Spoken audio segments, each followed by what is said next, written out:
President Bola Ahmed Tinubu aide, Nyesom Wike, who is the Minister of the Federal Capital Territory, FCT, and the immediate past Governor of Rivers State, that is widely believed to be the apparent root cause of the political crisis in the state, who, shortly after the swearing-in of Governor Siminalayi Fubara, Wike helped to the seat of power, was accused by the sitting Governor, Siminalayi Fubara, of trying to use the State House of Assembly to frustrate and impeach him from office, simply because he, Fubara, refused to accept certain terms and conditions they both had in private, which, till now, both refused to tell the public. The apparent personal political misunderstandings that made the Governor, Fubara, to resort to self-defense by thus applying some measures within his powers as the Governor to frustrate and stop his impeachment from the probably instigated Rivers State House of Assembly lawmakers, whose majority of them, up to 27 members, are seemingly loyal to the FCT Minister,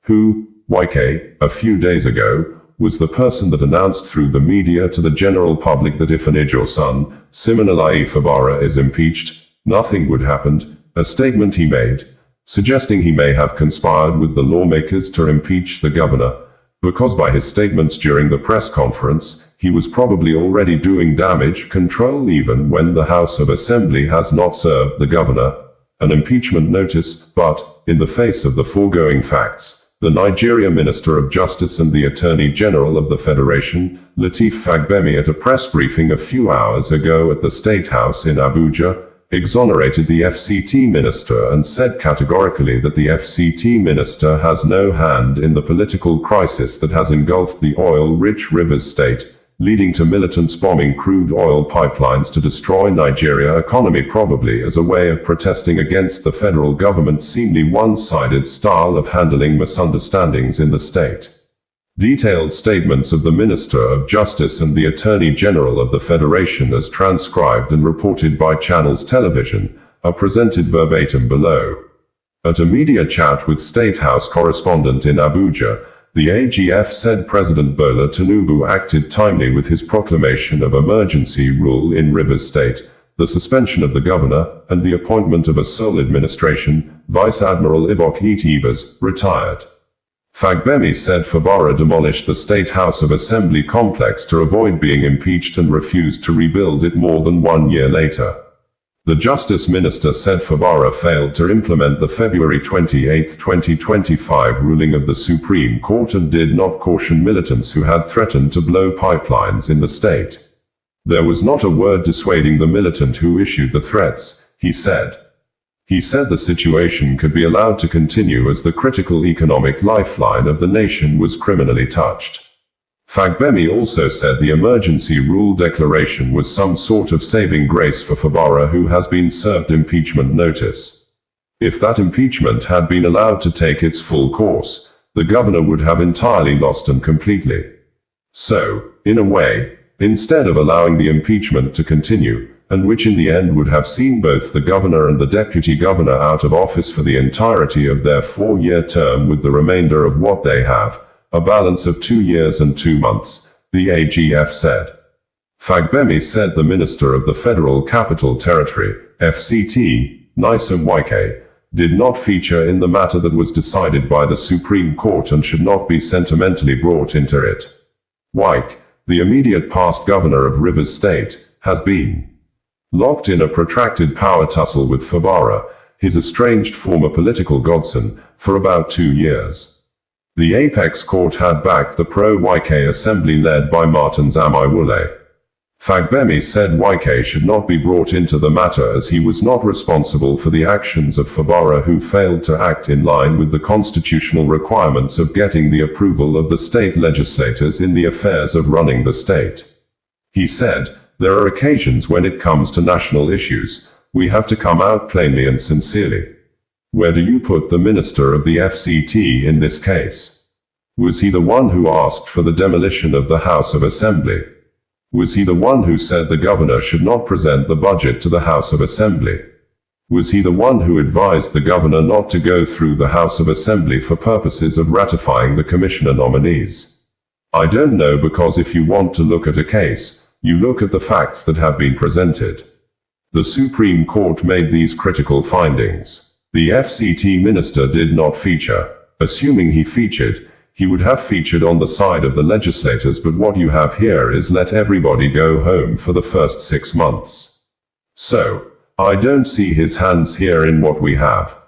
Fagbemi advised all those who do not agree with the president's move to channel their energy to the National Assembly to veto the president's decision.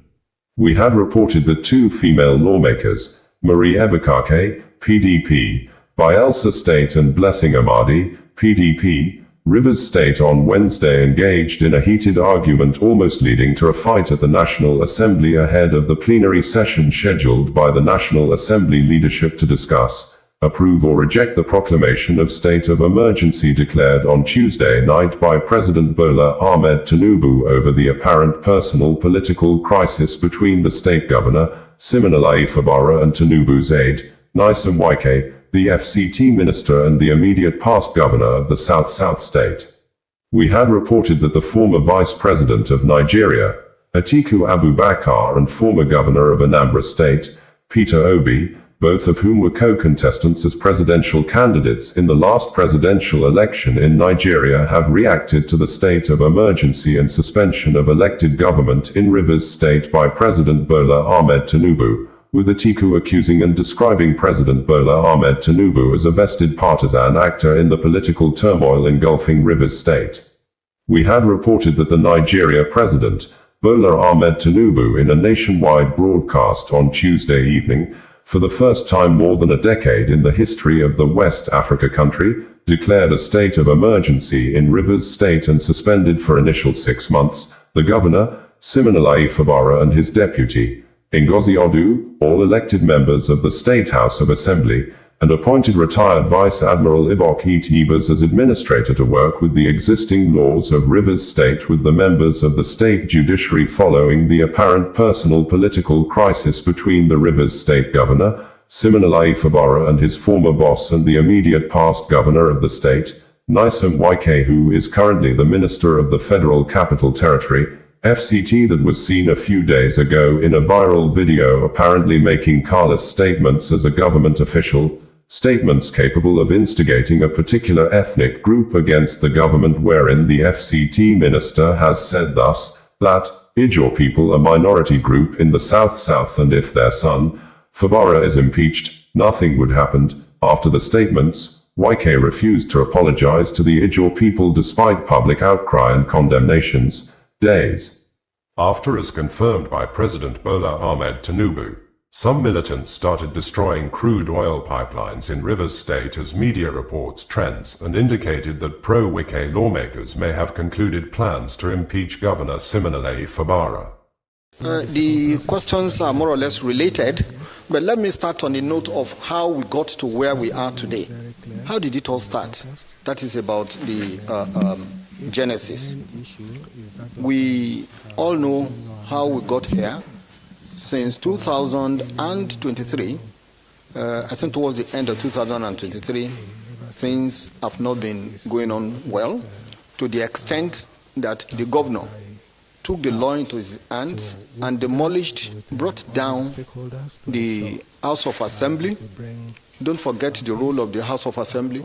They are the lawmakers. They are to consider budget. They are to, pass budget. They are also to be approached in matters of appointment of commissioners for ratification and all other things. They are to do oversight functions.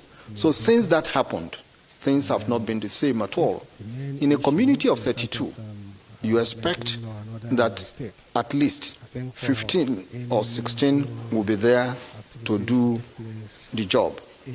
The governor, like I said, and it is no longer news, about 3 or 4 of the members constituted them to the House of Assembly and gave them preferential treatment, moved them to the government house to be doing performing legislative functions. This situation got to the court. There were about 10, 15, 16 cases. And at the end of the day, the Supreme Court came out and made very profound findings of breaches of the constitution, mainly against the governor. You see, you rise or fall on the basis of what you took to court and what the decision of the court is on it. The court came to the decision that the governor had long anticipated that he might be impeached. And because of that, he knew that the House of Assembly was a critical structure or organ to do that. Brought down the House of Assembly. 14 months after, that is as at yesterday, it was 14 months, there was no effort to rebuild the House of Assembly. The government stands on a tripod: the executive, the legislature, and the judiciary. Made the functioning of government impossible. It is not enough for the legislature, for the executive to say we are spending money. Even the money you want to spend must have been appropriated for by the House of Assembly. These are some of the findings that made. And at the end of the day, the Supreme Court said or came to a decision that the behavior of the governor was like a despot, and that as situation was, there was no government in Rivers. If there was no government in Rivers, what else are we looking for? I'm so sorry for bringing in this issue. In the Bible, they asked Jesus Christ, "Are you the Son of God?" And he said yes. Then others chorused, "What further evidence do we need from this man?" So the stage is set, but no action was taken immediately in the expectation or hope that good sense will prevail, the governor will create an enabling environment, and that the House of Assembly too would be reasonable enough to ensure that the people of Rivers actually got a return for their voting of both members of the House of Assembly and the governor and other elected officials to enjoy dividends of democracy. We are in a democracy. So, then there were what I would call telegraphing of the militants, I would say by the governor, and the reason I said so was when he beckoned to them that, he would let them know when it was time to act, to the militants. Let us say it was wrong. Did he come out to disown them? The answer is no. And a week after they swung into action, you see or witness vandalization of oil pipelines. Don't also forget that before now, that is when this government came into office, Nigeria was producing about 900,000 liters of oil a day. With the efforts and all the ingenuity that the president had, he ensured that the production rose to about 1.5 barrel per day. That's about 45 of something increase. Governors were smiling home at the end of the month with about 60% increase in their take-home to their various governors. Then somebody rose or encouraged or became inactive when he was supposed to act. There was not a word dissuading the threat, the militants who issued this threat. In today's Nigeria, maybe with the efforts of the Mr. President, a Greek will come in, but as of today, we still rely largely on oil. For anyone to touch these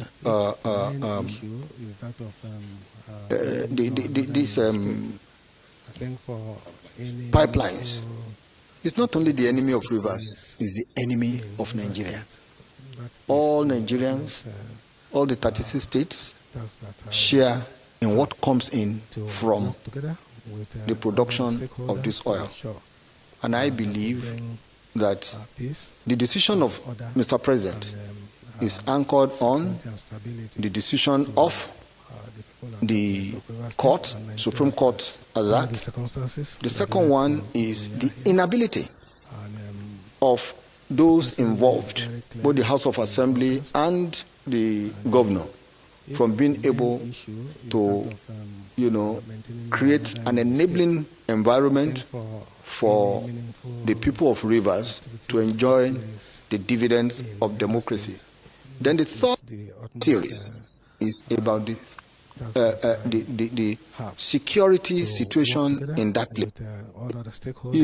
If he had waited maybe a day longer, only God knows what would have followed. And as a result of that, he came out to say, I am not only the head of state, I'm commander-in-chief of the armed forces, declared a state of emergency. The first question is hasty decision. When should he, I will ask rather rhetorically, when do you think should have come? When everything has collapsed? No. The law envisages that you come in when there is present imminent danger to the security of lives and property. People who are killing themselves. It's no longer news. It's not a question of making up the story. We all read papers every day. Those who live there are living in fears. So there is certainly the need to come in. We're about 2 years into the administration of in the state. If he didn't come in now, when do you think he should come in? Is it when everything has been destroyed? I don't think so. I think the president has acted. He has given opportunity to all the people involved, the parties involved, to make amends. Before then, he had assembled them. He had tried to mediate. Some said he had no constitutional power after agreeing. And what they agreed to at the meeting were not implemented. So, to answer your question, I don't think that the president, let me say, it's not a question of I don't think. I am certain that the president has acted timeously after giving them enough rope.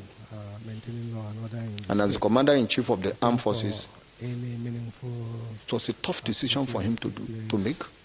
It doesn't present anybody with joy to disrupt the flow of democracy or practice of it.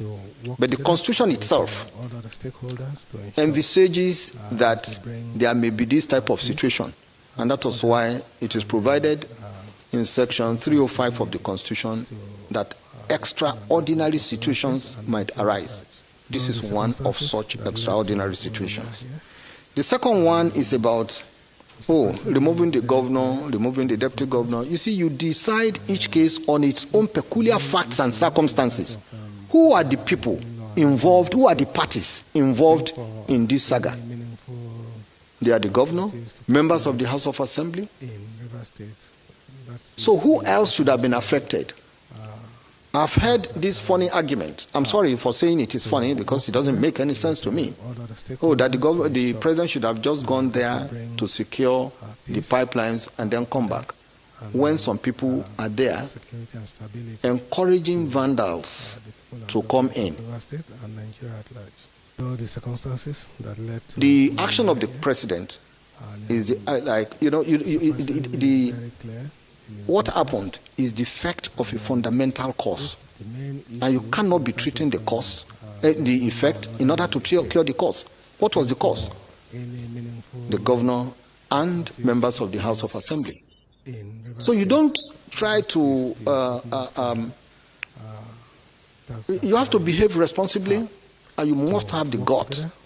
If it happens again, I will encourage Mr. President to do the same. Maybe this time with even greater vigor and vitality. So the question of separating or treating or giving preferential treatment to anybody does not arise. You give preferential treatment to anybody, you are giving preferential treatment to hooliganism. Let's call a spade a spade. This is where I believe that we should put up our patriotism cap. It shouldn't be about individual. It should not be about anybody. It should be about the entity called Nigeria. But in this case, the River State. So, it is River State's turn today. It can be anybody's turn tomorrow. Let the signal be clearly sent for those who want to make the practice of democracy and enjoyment of dividend of democracy a mirage, to think twice. So, I answered the question by saying I return the resounding no to the quest that the governor and deputy should have, or the members of the House of Assembly. They were all in it. So, then the other one is about compromise and replacement. It appears so. Don't forget, I think yesterday there was a notice of impeachment from the House of Assembly. If that impeachment had been allowed to take its full course, then the governor would have lost entirely and completely.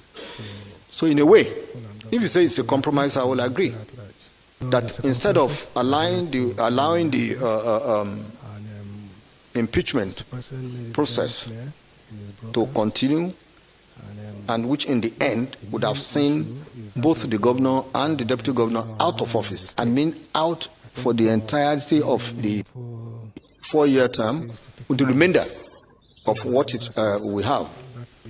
We have 1 year, I think about 9 months that I have to work together, leaving is it a balance of 2 years, 3.